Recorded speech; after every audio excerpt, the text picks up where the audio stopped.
in a minute. Hello, hello. Sorry, we're a little bit late. We were hearing tales of Lee because he did this brilliant research about tonight's um, discussion: allopathic medicine, Western medicine, mainstream medicine, whatever you want to call it. And if you're struggling to think, well, what could I do as a question? I've written a little list here. My biggest issue, by the way, is they focus on symptoms. They always treat symptoms rather than addressing the underlying cause. So you could look at that. And if you've got someone in your family, for instance, I'll kick off with my family. For instance, my dad died a week after being told he had a calcium deficiency, and my mum died of colon cancer with a 9-pound cancer growth. But apparently, she just needed to lose weight. True stories. Sorry about that, but there you go. So that's why I'm interested in this subject. Side effects, obviously, allopathic medicine means lots of medications, overuse of antibiotics. It's a very limited approach. It's not holistic. It's very costly. There is a huge dependency on medications. Most of the procedures are invasive, aren't they, Lee? And there's a lack of preventative care. So that's the sort of subjects that we're looking at. So just going around the board, we've got Phil Escott, Ben Hunt, and Lee Copus. Is that how you pronounce that? Yeah. That's cool. Yeah, excellent. So should we just sort of have a little bit from each of you regarding this subject? So, like, Phil, do you want to kick off, as we weren't expecting you? Oh, you put me on the spot. Yeah. I'll bore Ben probably, but the stuff that I've had done, over the years from regular allopathic medicine has always, apart from once when it saved my sight, ended in disaster. So, from being very young and being, jabbed and whatever, to them cutting various bits out of me, whether it's from downstairs or whether it's from upstairs with my tonsils and adenoids. Ooh, look, they're inflamed. Let's cut them out. Very short-sighted approach. All the way through to when I got very sick with rheumatoid arthritis, and then saying, well, you're never going to get better. You have to take our meds or you'll end up in a wheelchair. Puts this horrible dark cloud over you and fear mongers you into taking that stuff that then blows up your liver and detaches your retinas. So, there's only one real rant I've done. If anybody goes to my YouTube channel, there's something about a criminal rheumatologist destroys family. But, the way that they try and get kids to take their particular poison of the month, or if not, they'll get the social services and even police involved. And it's a very deep conspiracy. And I can say that, without a tinfoil hat on. And, that's not to diss the medical community, because, 99% of people go in there with the very good intentions of helping people. But what they're taught teaches them exactly how not to help people. And, the times that they've saved me was something that goes along with arthritis, which is iritis or uveitis, which they call it. And it's a very painful condition of the eye where the iris kind of glues itself onto the lens. And you end up in terrible pain every time you refocus. I mean, I'm still a bit paranoid to this day, although I haven't had it for years. And I'll sort of look up, if I have a slight sort of twinge in my eye, I'll look up to the corner of the room and then focus on my hand. And if you refocus, the pain is horrific. And if it isn't there, it's like, phew, no iritis. So you put the steroid drops there in your eye and it saves your sight. Brilliant. But these acute interventions are very, very valuable. But I think all of us will say in the realms of chronic disease, there's really nothing that they can give you. And, I probably wasted 3-4 years of my healing. And I think if I'd have known then what I know now, I'd still have a fully functioning left knee and right wrist. But, Lee and I have both got damage from being, brainwashed by the wrong dietary and lifestyle advice. And but that's okay. You know, we've got our scars, and we can help people not to make those same mistakes. So let's see if we can get into that this evening, guys. Yeah, I'll carry on. Fortunately, I've got a lot less experience and contact with the allopathic medical system than Phil and Lee. Not sure about Stephen, but he'll have a go. It did save my life once. When I was about 10 years old, I fell off my BMX bike and got a graze just on my hip, which healed up. But then I got boils down my leg, and it turned out to be septicemia. I collapsed at school, got taken to the doctors, taken to the emergency room at the Children's Hospital in Sheffield, got shown to every medical student that they could lay their hands on because it was apparently very rare. And they pumped me full of penicillin, sent me home, and I slept for 48 hours and then recovered. But yeah, it would have killed me. So we're not here to say that the modern medical system is utterly useless. There are miraculous things that they can do. But they are, I mean, for example, one example I use a lot is they can use a scan to spot a faulty heart valve from the outside without going into your body, and then they can perform surgery and replace that valve with another one and save your life. Right? That is miraculous. They are very, very good. If you fall off your motorbike at high speed and get a compound fracture, you want to be in the hospital. But like Phil says, anything chronic, forget about it. They're useless. The only times I've been to my GP in the last 10 years is for gout a few times, and they've prescribed just colchicine and non-steroidal anti-inflammatories, which, to be honest, because it was so acute, did help temporarily. But they are just like everyone says, they're not in the business of fixing. A patient cured is a customer lost. And the medical system is primarily bankrolled by the pharmaceutical industry and the medical device industry, but mainly pharma. And these are corporations, and corporations are required to make a profit. It's actually against the law for their directors to carry on business in a way that would harm shareholder profits. So that means if they came out with a vaccine against cancer and it prevented you getting cancer or diabetes or heart disease, right, it would be illegal for them to allow that to go to the market, because they sell drugs for these things. It would harm the profits, and the shareholders could stop them from doing it. Right? That's how stupid the situation is. But that's what we've got. If anyone wants to know more about this, the best book on the whole background of it is probably Rockefeller Medicine Men, which tells the story of how from the end of the 19th century, Andrew Carnegie and John D. Rockefeller cornered. It was an aggressive buyout. A hostile takeover of the entire medical education system and the medical system, so that it was in favor of pharmaceuticals. And they effectively outlawed every homeopathic, naturopathic practice and practitioner in the United States. And the same thing has happened everywhere else. But I'll shut up now, pass on to Lee. Yeah, unfortunately, I've dealt with the medical system a fair bit myself.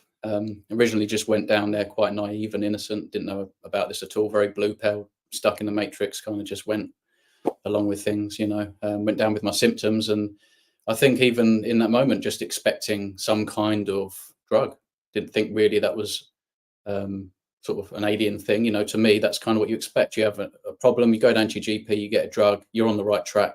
You're on perhaps this course where you're going to start to mend, maybe even cure. I genuinely believe that this is what medicine did. Thought it made you better. It's dead right what Ben Hunt is saying. This stuff is way back with John D. Rockefeller. He figured, there's not a lot of money to be made with all of these healthy people and these sick people all the time. You've got these repeat customers and stuff. Obviously he had all these oil refineries. He pretty much pioneered the first monopoly with the oil, and the government didn't really like that very much. And then all of a sudden he realized he would make so much more money taking his oil and producing drugs using the, he figured out a way to synthesize drugs using the oil, and he would make just sort of millionfold in terms of the profit margins.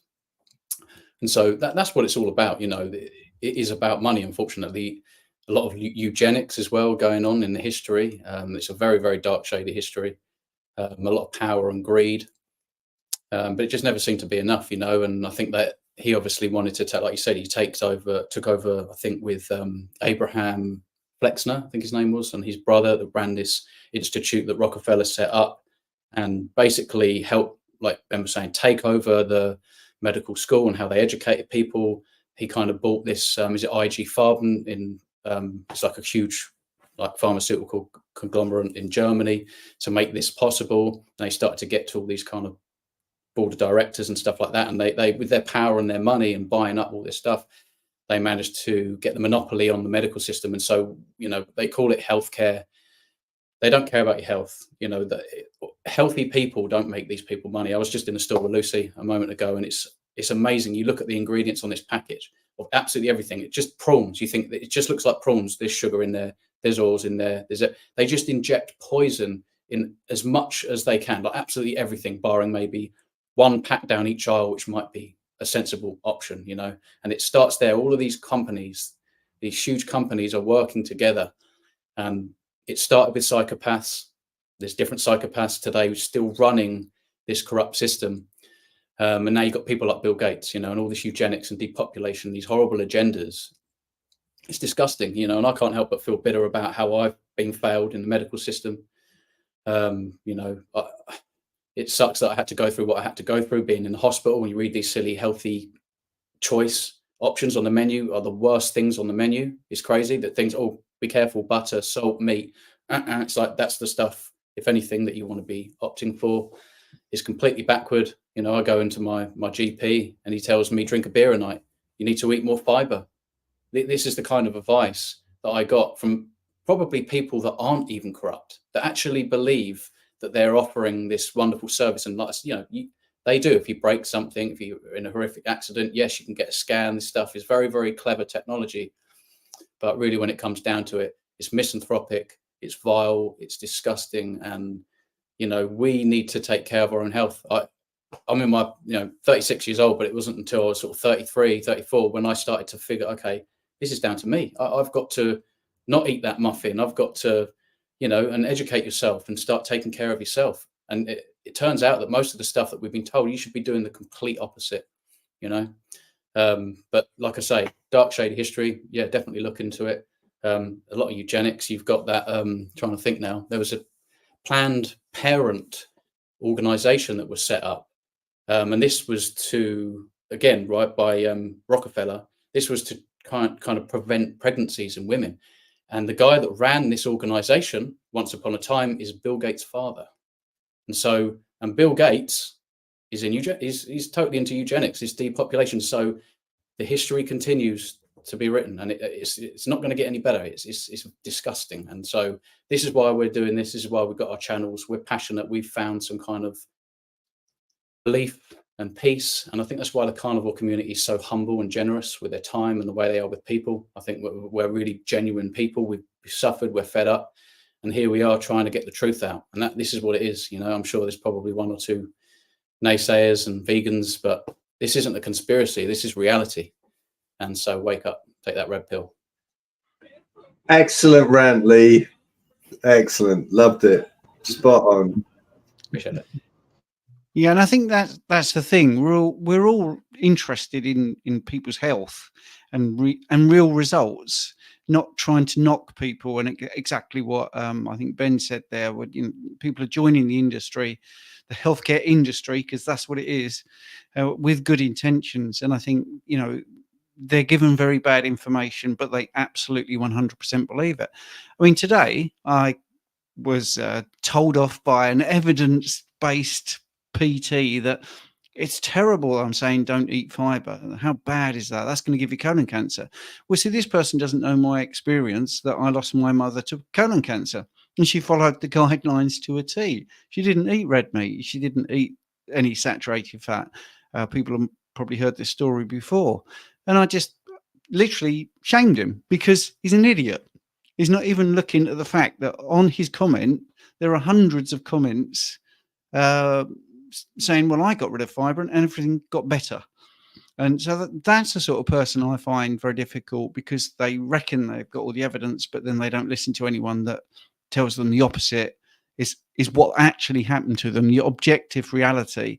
And also they're very keen to criticize somebody who's lived it with their own parent. And if I knew what I knew now, then my mum would have not died in her 50s. She would not have been eating tons of fibre and bran flakes and fruit and veg, and avoiding saturated fat and red meat, because that's the sort of thing that's good for you. And exactly what Lee said about hospital food, it's only got worse. I mean, that's it. It's got worse and worse and worse.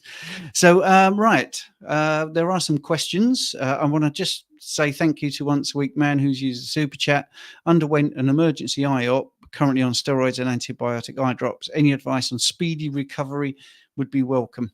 Anyone? I would love to know what the IOP was for. Yes. Before answering that, if you could drop a quick message in about what caused you to have to go in for that. Yeah. Well, let's see if he does. In the meantime, let's go to some other questions, which is more a statement really from Tom. Should someone with Hashimoto's but not hypothyroid bother going to a GP, since they don't know what causes it anyway? What do you reckon? Nope. Go on, Stephen. Go on. Well, I think it is a statement of intent, isn't it? He's already guessing not. Interesting. If you know you've got Hashimoto's, you must have had a blood test to be categoric about that. And you would have had your antibodies measured. But if you've got no symptoms, which is what you're basically saying, then do you need to go? Well, one thing, I'm going to be sort of magnanimous in here and say, if you've not spoken to your GP, you could go and just see what the SP is, what they say, and have an open mind, because we can't accuse people of not being open-minded and then say, don't go and listen to them, because go and listen to them, because they actually might be enlightened. They might be able to offer you other tests. They might be interested in how come you've got this diagnosis, but you don't have any symptoms.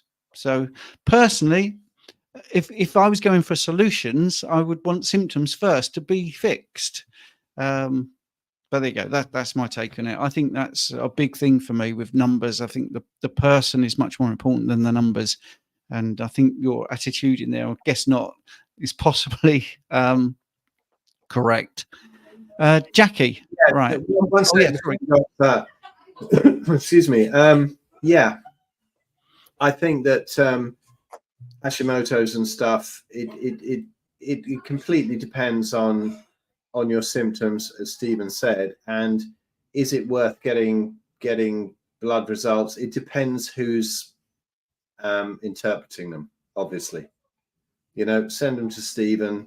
If something's going horribly wrong, send them to Stephen to interpret them within the context of a carnivore diet if you're on that. But the thyroid can go a little bit crazy in its healing stage. And so some people get really paranoid and say, oh, look, keto blew up my thyroid. And I've had that in the past where people say, oh, look at the results. Oh, my doctor's really worried that I've gone on this keto or carnivore diet. It's really affecting my thyroid. But how do you feel? I feel fine. Okay, we'll test it again in a few months and see what happens. And it always normalizes. But then you get that section of people, because of the fear mongering, who say keto blew up my thyroid. And it doesn't. It's not like that. However, Once a Week Man, it's a detached retina that he had emergency surgery for. So I'd say it depends on why the retina detached. I was talking to my good friend Ross at a festival last weekend who had a similar thing. And there are a lot of factors in this. He said that the last straw for him was getting into some headlock in martial arts, and that triggered the sort of last rip on it. but it depends why the retina has been weakened. And that can be down to all kinds of things, from a lifetime of bad eating to what was it that Nick was telling me about and Ross was telling me about?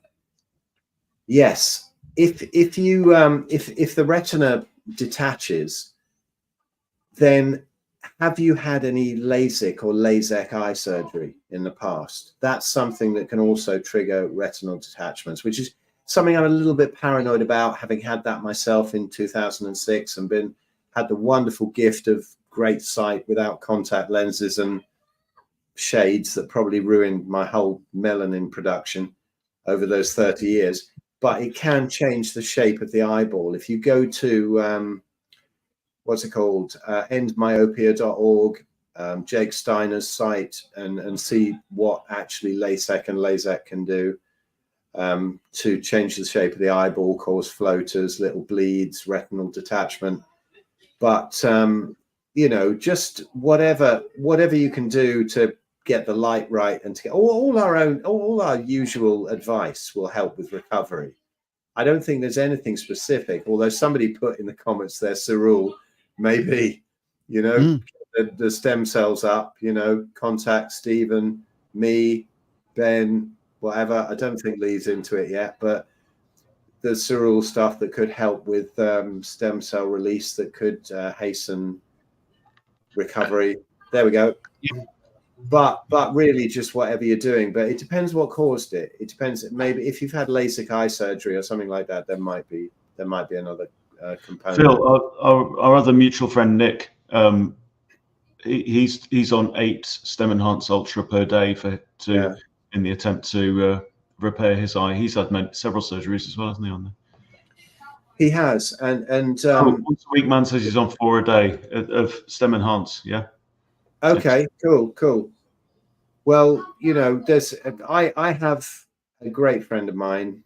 I won't mention who it is here, but she had one jab and then got a retinal detachment straight away.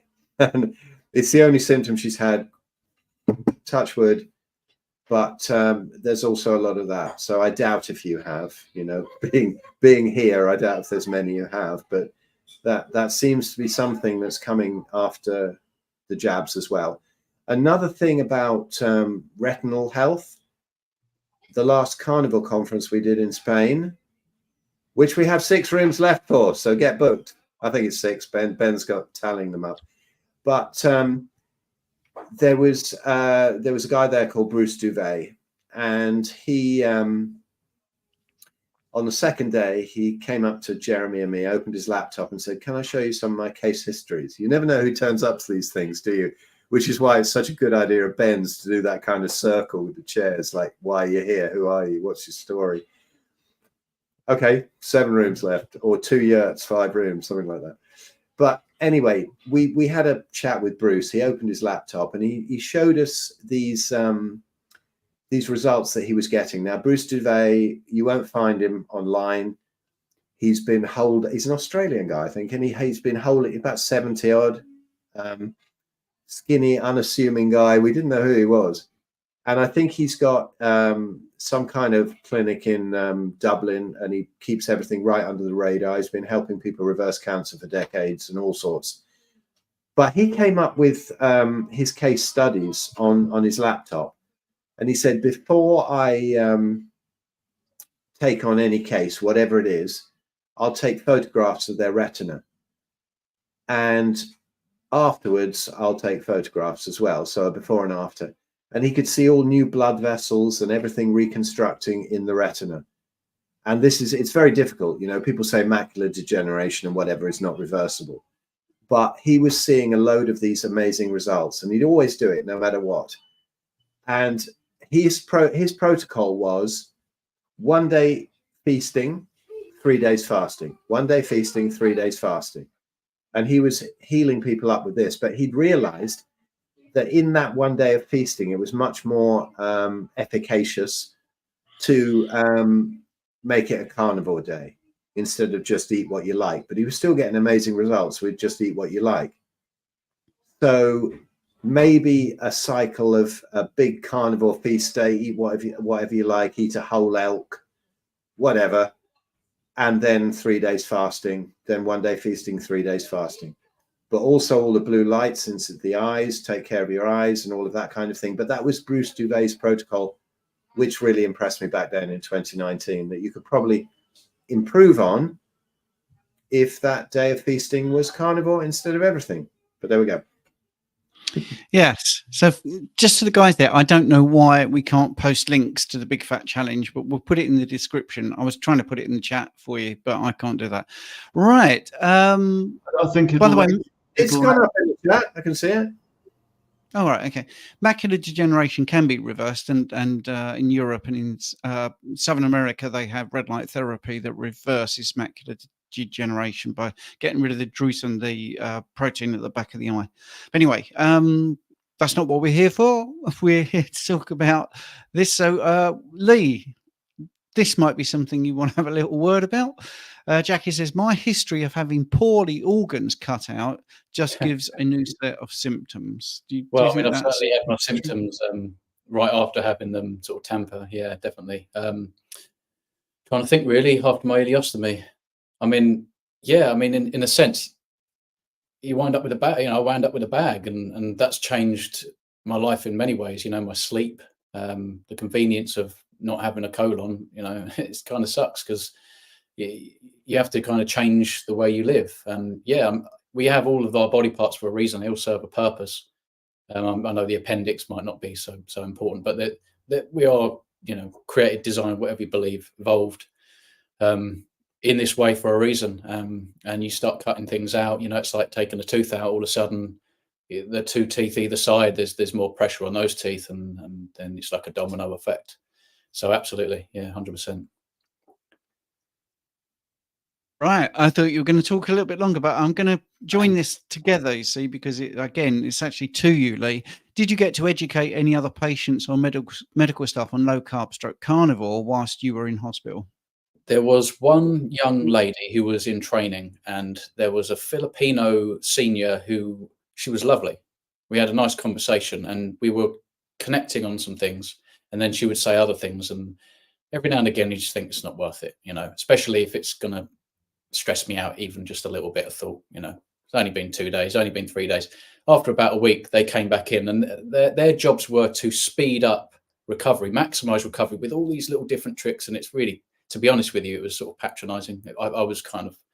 I felt patronized a little bit the way they were talking. Some of the things they were saying was just utterly pointless, really. But they have this little form that you fill out every day. How many steps did you walk unassisted? Have you done this? Have you done all of that sort of stuff? Anyway, I was finally getting onto the topic because she brought up what she would eat, Philippines, blah, blah, blah, blah, blah. And then we sort of got into it. And it was she was a little bit kind of egotistical, being, you know, certainly because she was teaching. I think a lot of them, they quite like the fact that you're vulnerable in the hospital and then they know something and that they're there. And I know a lot of them are genuinely interested, genuinely there to help. But some of these people, I feel like they get a kick out of knowing something and sort of being this powerful figure over someone that's in need and in help. And I have the answers for you, and actually you don't. The younger lady, she sort of perked up and she was asking questions. And so I'm really hoping that she actually looks into a few things, you know.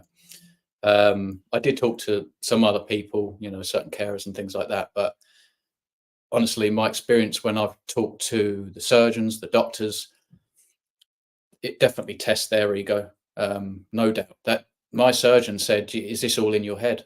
Because I very clearly stated, when they said, "Do you have any allergies?" I said, codeine is one.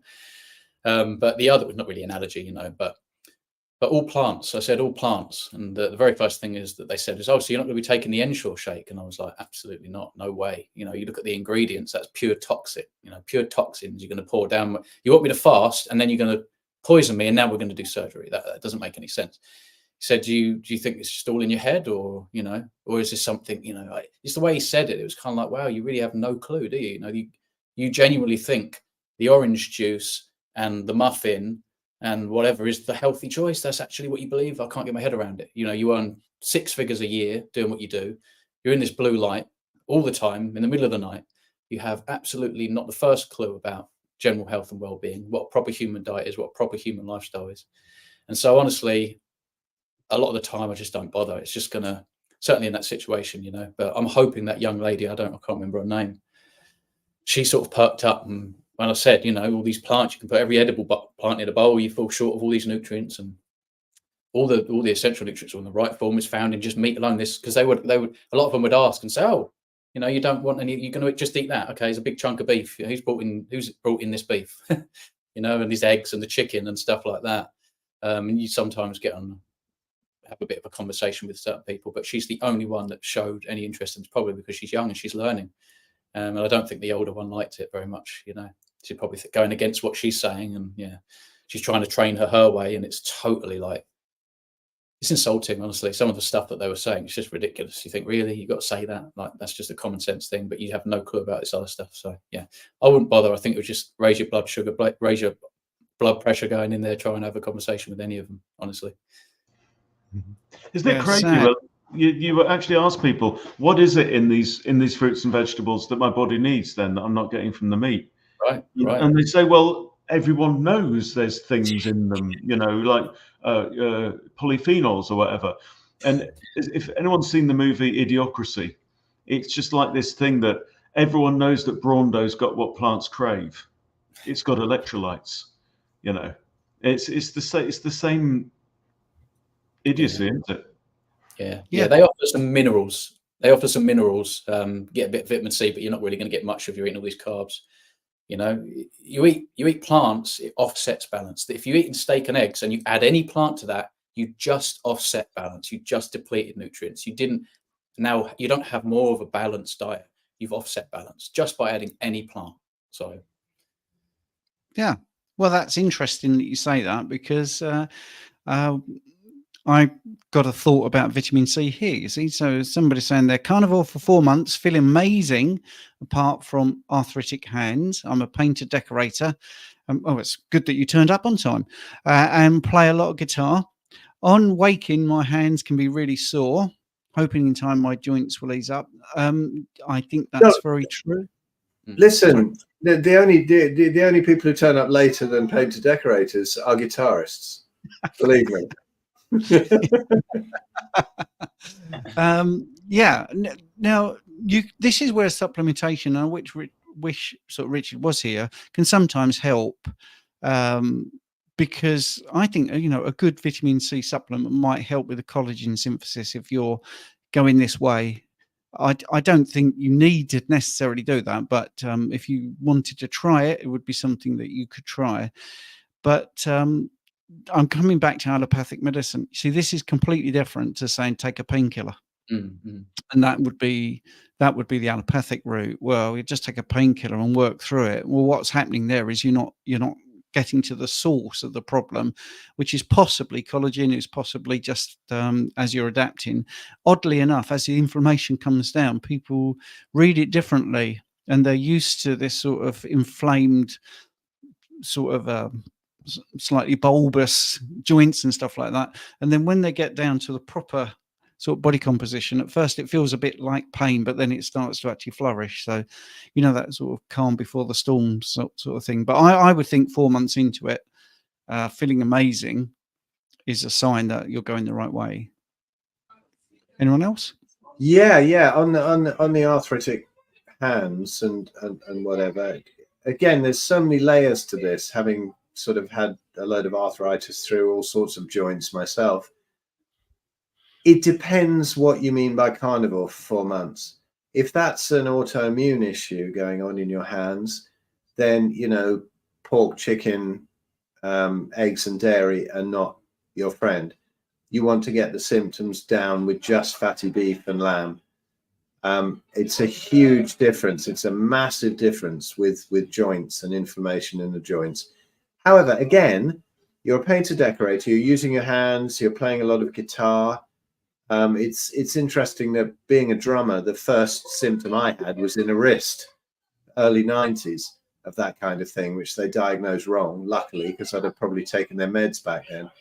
On waking, your hands can be really sore. That also points to some little autoimmune kind of issue at least, and hoping in time your joints will ease up. Well, 4 months isn't that long. particularly if you're not that strict sort of autoimmune PKD type carnivore.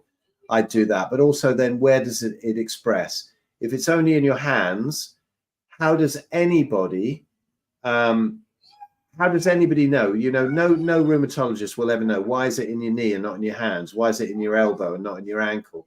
It's a huge subject to go into here, probably too much to even broach. But there's a book called The Secret Language of Your Body by Ina Segal, and have a look at that and the emotional connection with various different parts of your body.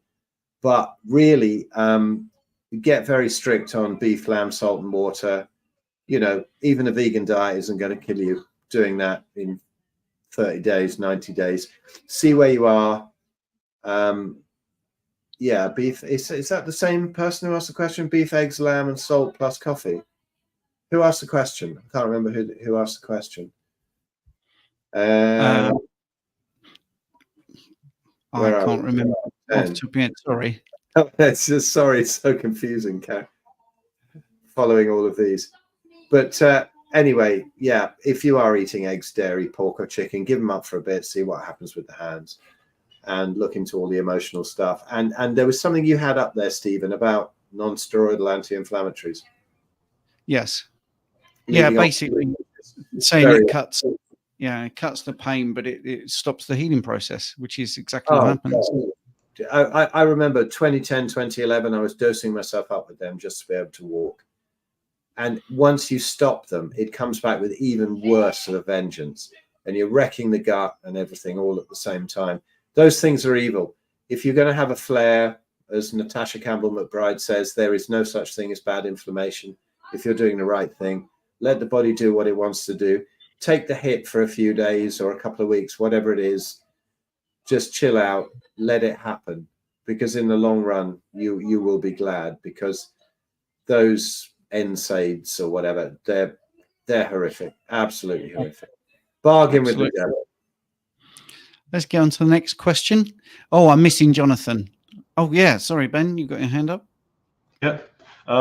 If it is the person who said they're on coffee with Carnivore, try cutting it out. I know it's not easy. It's one of the hardest things, along with sugar and wheat, I would say, to cut out.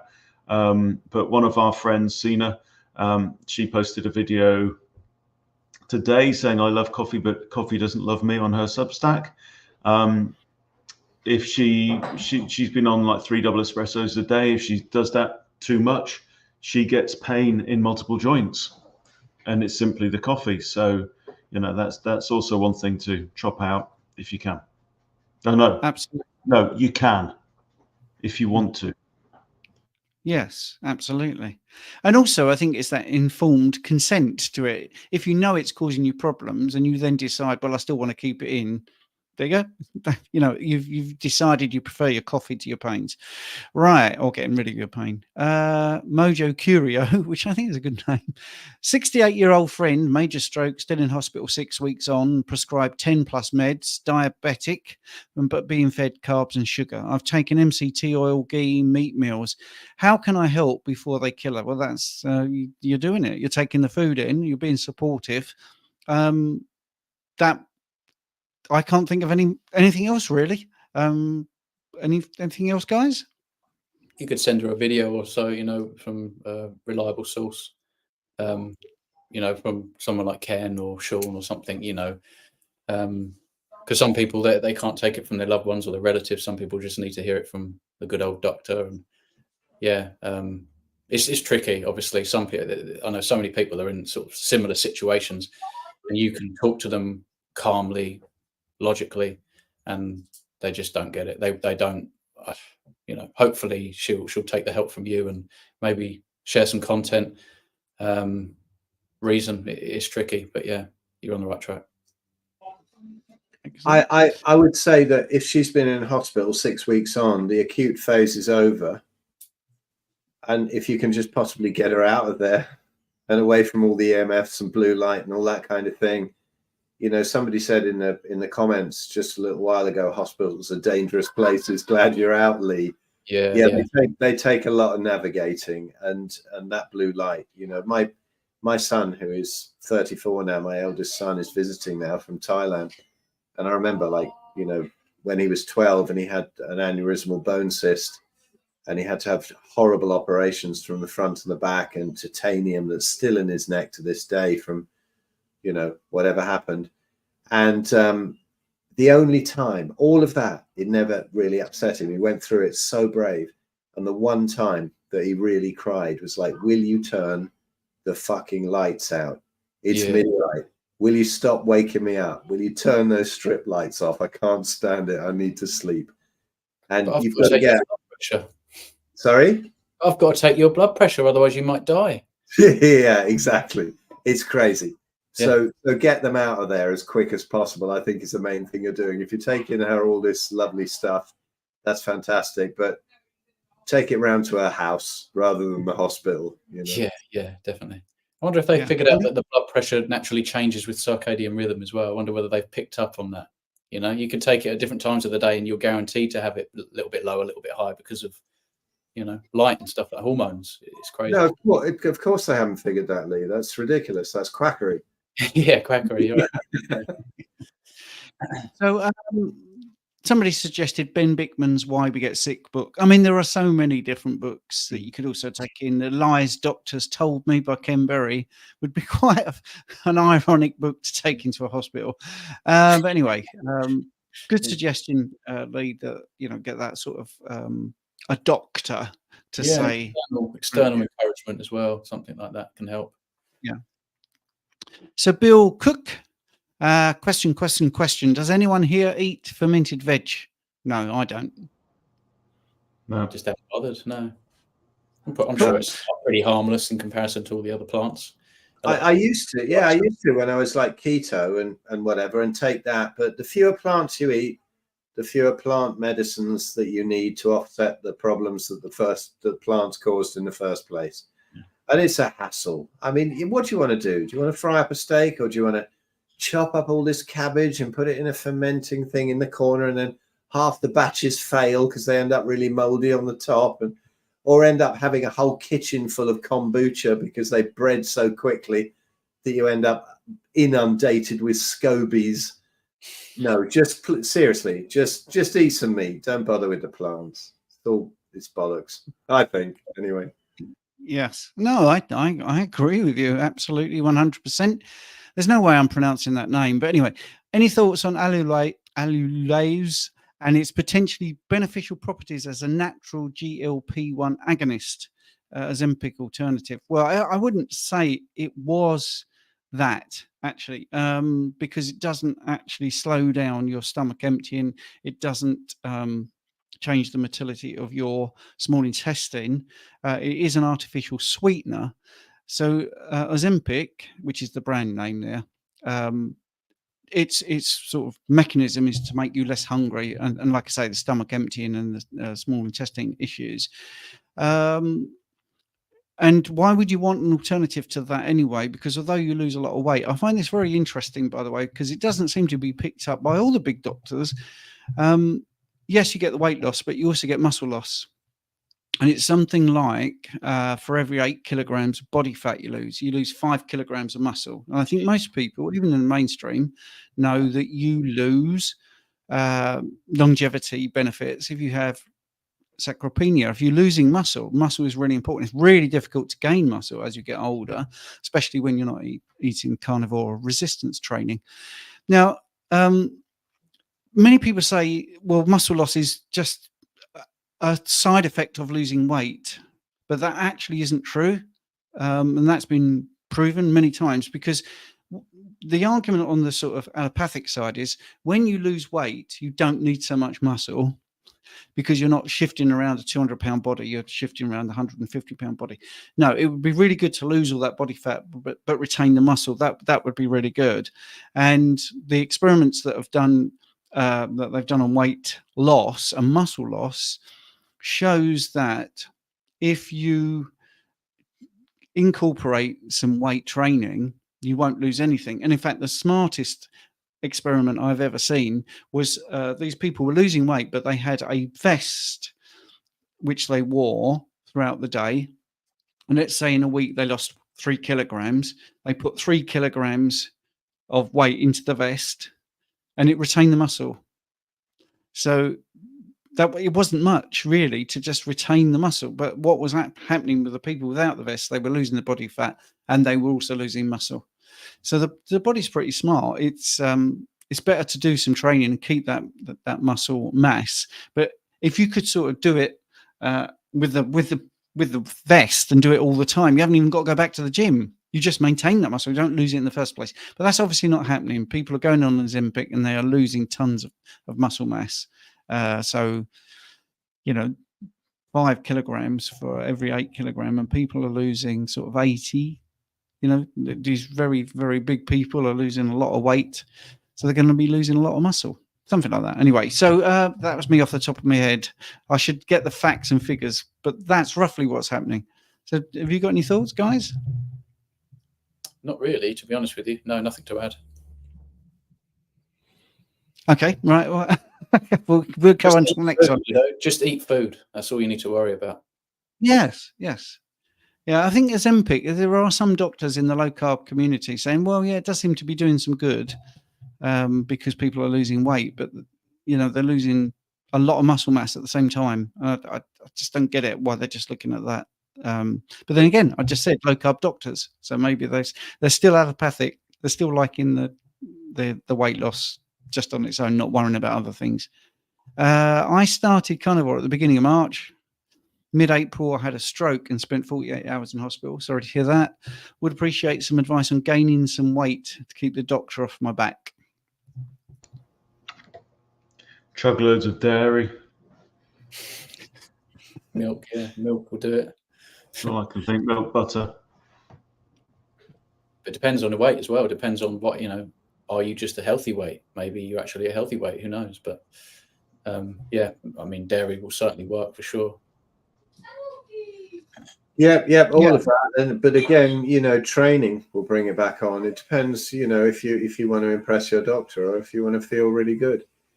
Because the doctor sees mostly fat people. Yeah. But if you come in thinner than most of his patients, then he's going to think there's something wrong. But the problem is there's something wrong with the rest of them, probably. So yeah. I don't know. How do you feel? If you want to put weight on, train. So think like hard resistance work. We're not talking about cardio. Hard resistance, build bone density, build some muscle mass. That will also increase your appetite as well. And eat as much butter as you can. Excellent. Let's go to the next question, which thank you for the super chat. It's Ribeye Rob. Can someone on the panel talk about taurine in a Welsh accent, please? Oh boy, oh. Then I will feel like the whole gang is present. Yeah. That's brilliant. Tom Jones. No, I'm not even going to try. I'm crap at accents. Whatever I try, everything comes out Pakistani. So I'm not going to go for it. But yeah, we miss him too.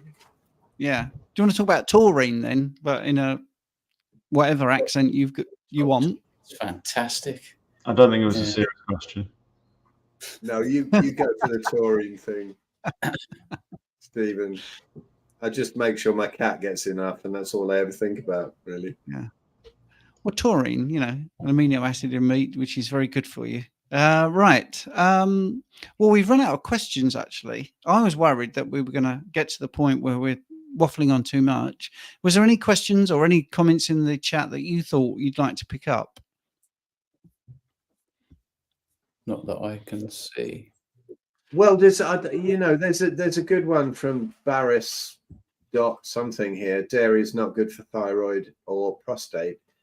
And I think that's spot on. I don't think it's good for anything, to be honest. It is good for putting weight on if you're carnivore and you can't be asked to train. But I agree. I don't think it's the right thing. And the best thing is to put on muscle and bone density, as Ben said, and not fat. So dairy will put fat on without eating all the plants. But yeah, I agree. It's not just thyroid and prostate. Yeah. Well, there was a comment I wanted to comment on because I've gone 180 degrees on this. Because Jackie said hospitals are very dangerous places. I'm so glad you're out. Well, I've just taken the first part. Hospitals are very dangerous places. In my 20s, when my mother was in and out of intensive care, I genuinely thought it was the best place to be. and I didn't even want her to come home. And that's how my life has changed so much. I can actually remember, well, two things really. Whenever she went home, if I was driving around and I saw an ambulance, my first thought was, well, that's picking my mum up. I'm going to have to drive home. She was that ill.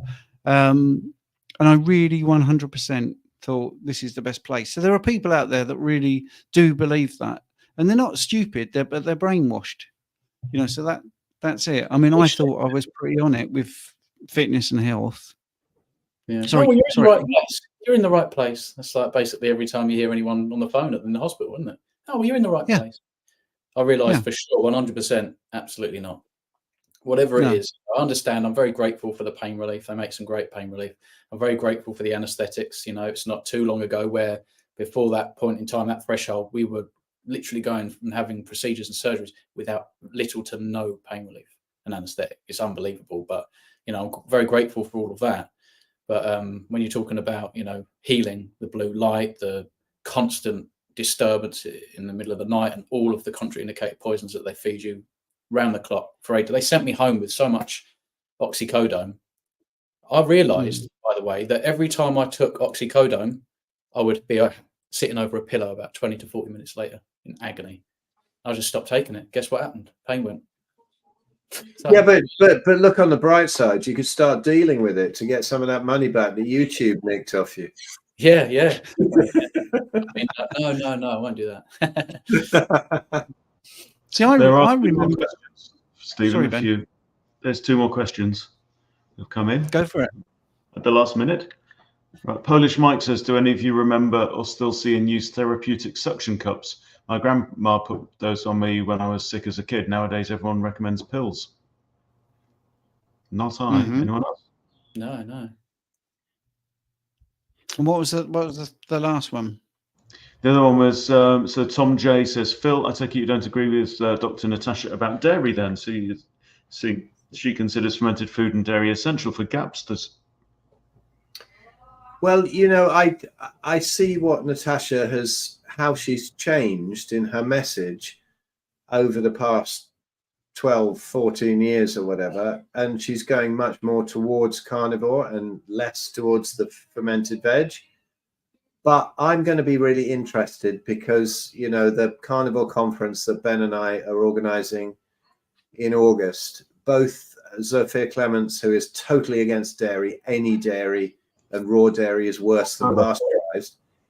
And both Sophia and Natasha are going to be there. And I'm going to be just following them around to wait until they have some kind of a fight and one's holding the other one's head down in a swimming pool or something. I want to hear what they say. For me, I have an open mind. I feel better without dairy, any sort of dairy. And I just look at nature and I go, like Ben says, that milk is or of any species is supposed to grow a small animal into a large animal. And when people come off a SAD diet or a vegan diet or whatever, and they go to a carnivore diet, including dairy, they're going to have amazing results. But my results when I dropped dairy from the carnivore diet were also huge.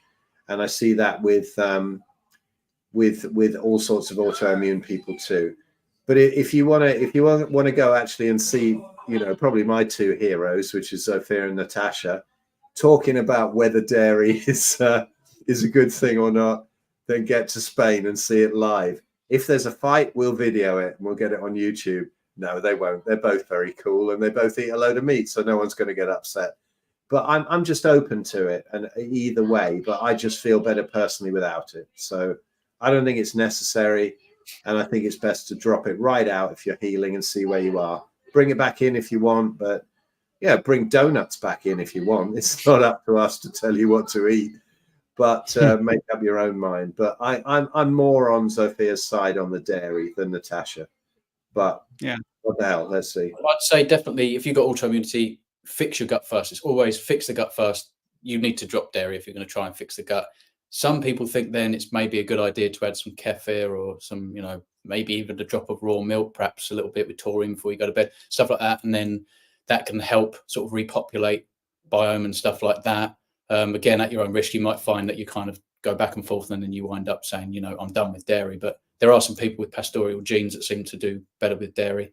Jackie K was just asking for an alternative for calcium from, if she was not going to have yogurt, and I would just say, sardines with the bones, salmon with the bones, and a bit of bone broth is great. If you actually eat taurine, you're going to, because it's an osmolyte, you will upregulate calcium, keep calcium in the cells and stuff like that. So taurine, that's the only supplement I'm taking. It's a free form taurine, Nature's Life. It's the one that Harry Sopanos recommends. Actually, he's got quite a lot of videos on dairy. It's all interesting because we all have some different takes, but I think definitely if you've got gut issues, you've got autoimmunity, drop the dairy, fix the gut first. You might want to sort of experiment a little bit with things. You might find it works for you, maybe it doesn't, but we're all different. Yeah, could I just quickly in on Jackie's saying alternative calcium source for oxalate kidney stones than yogurt, please? Well, you don't need any of that stuff. You just need to go carnivore and dump the oxalates. But it depends whether you want to rip the bandage off and do it quickly, like I did, and end up with kidney stones as the oxalates come out. But I wouldn't say too much about, the binding of oxalates with calcium to get it through. I don't know whether that really holds any water, but I would say if you're worried about dumping oxalates too quickly, look into Sally Norton's book. Have a listen to my podcast, the Red Pill Buddha's podcast that I did with Sally, because we discussed a lot about kidney stones and how long after you've even had any oxalates they can dump. But she has certain ideas with citrates and this and that for, lemon juice, calcium citrate, magnesium citrate, potassium citrate, for helping the body to dump the oxalates more safely without forming stones. But I don't know. I'm a bit simpler than that. If I got to take a hit and have a couple of kidney stones, what the hell? Let's get them out as quickly as possible. But that is not medical advice, kids. Have a look at Sally's stuff on that. Really big subject. Excellent. Well, we're going to wrap up now, and I just want to say, Jonathan, thank you for coming on and supporting, even though you couldn't get on screen. We never did talk about the lack of preventative care, really, or invasive procedures and all the things I was talking about at the beginning, but we went with your questions, which is great. Very specific questions, actually. But I just want to say very quickly my story. When I was told 23, I'd been in a wheelchair by the time I'm 50. I was taken off a squash court on a stretcher while my friend, who had a very fantastic sense of humor, was bending over and touching his toes because I was absolutely stretched out in agony. But it was very funny to show me how agile he was. It was funnier than it sounds, by the way. Anyway, so I was taken off, and their treatment was laughing gas, then pain meds. Didn't really work. And I checked myself out, actually, in absolute agony. And because my flatmate or my housemate had said, you should try an osteopath. And I had an osteopathic spinal manipulation. And the pain went like that. Absolutely like that. Which is incredible. So, yes, if you think that's woo-woo, it didn't matter to me. It worked. And I just want to thank everybody. So Phil Escott, you can see and get in contact with Phil at thebigfatchallenge.com. Same with Ben Hunt, thebigfatchallenge.com. See, they're both here. They get 2 mentions. Lee there is at the Kent Carnivore, brilliant YouTube channel. And you can see me at the ukcarnivore.com. So thanks everyone for your questions. Thank you.